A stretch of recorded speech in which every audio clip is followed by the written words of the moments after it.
Pengertian proses komunikasi.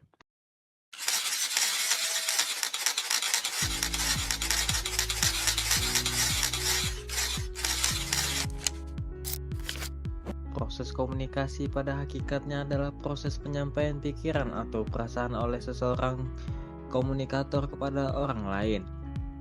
Proses komunikasi dapat dilangsungkan melalui media primer atau sekunder. Proses komunikasi primer adalah proses penyampaian pikiran dan atau proses seseorang kepada orang lain dengan menggunakan lambang sebagai media. Lambang sebagai media primer dalam proses komunikasi yaitu bahasa, gestur, kial, isyarat, gambar, warna, dan lain sebagainya yang secara langsung mampu menerjemahkan pikiran dan atau perasaan komunikator kepada komunikan.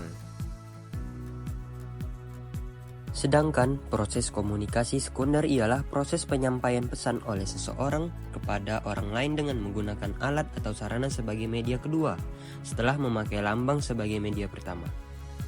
Media sekunder digunakan dalam melancarkan komunikasi karena komunikan sebagai sasarannya berada di tempat yang relatif jauh atau jumlahnya banyak. Media sekunder antara lain surat, koran, majalah, telepon, radio, televisi, film, dan media lainnya yang bisa menarik perhatian khalayak. Lambang atau simbol adalah sesuatu yang digunakan untuk menunjuk sesuatu lainnya, berdasarkan kesepakatan sekelompok orang. Lambang meliputi kata-kata atau pesan verbal, perilaku nonverbal, dan objek yang maknanya disepakati bersama. Kata kunci dari lambang atau simbol ini adalah adanya kesepakatan sekelompok orang. Tanpa adanya kesepakatan tersebut, maka simbol tersebut tidak akan dapat dijadikan sebagai komunikasi. Prinsip 1. Komunikasi adalah suatu proses simbolik. Salah satu kelebihan manusia dari makhluk lain atau hewan adalah ia diberi kemampuan untuk berpikir. Seorang filosof mengistilahkan sebagai al-hayawanu natik manusia adalah hewan yang berpikir. Dengan pikiran itulah manusia mempunyai kemampuan untuk menggunakan lambang. Ernst Cassirer menyebutkan bahwa yang membedakan manusia dengan makhluk lain adalah kemampuannya dalam menggunakan simbol atau animal symbolicum.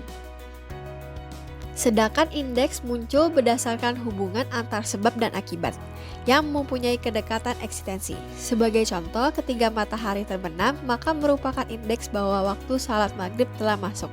Akan tetapi, bagi sebagian masyarakat yang masih percaya pada hal-hal mistik, maka ketika matahari terbenam merupakan sinyal keluarnya jin dan setan lainnya.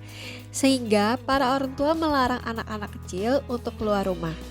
Oleh karena itu, maka waktu terbenamnya matahari merupakan lambang dikarenakan sudah disepakati oleh masyarakat tersebut.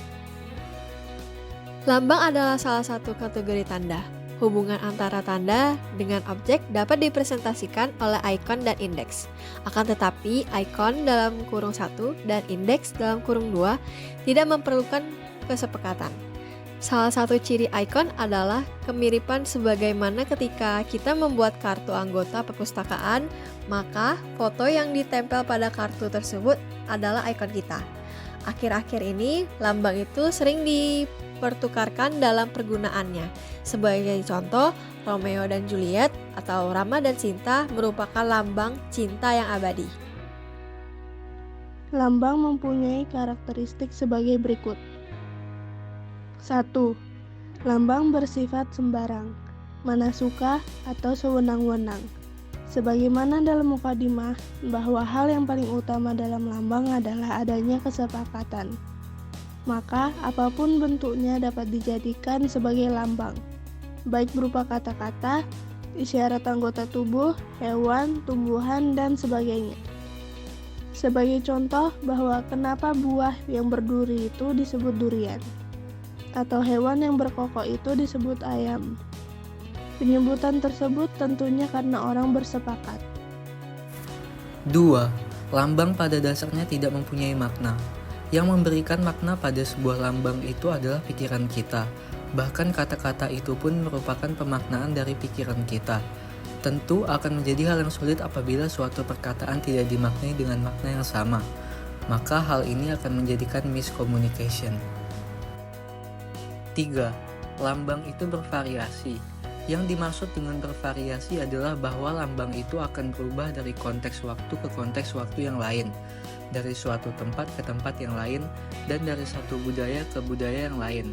Lambang kekayaan pada masyarakat Jawa tahun 70-an adalah dengan rumah gedong atau tembok, karena pada waktu itu rumah biasa dibuat dari bambu atau papan. Lambang tersebut tentunya tidak berlaku lagi pada zaman sekarang karena kebanyakan masyarakat sudah mampu untuk hanya membuat rumah gedong.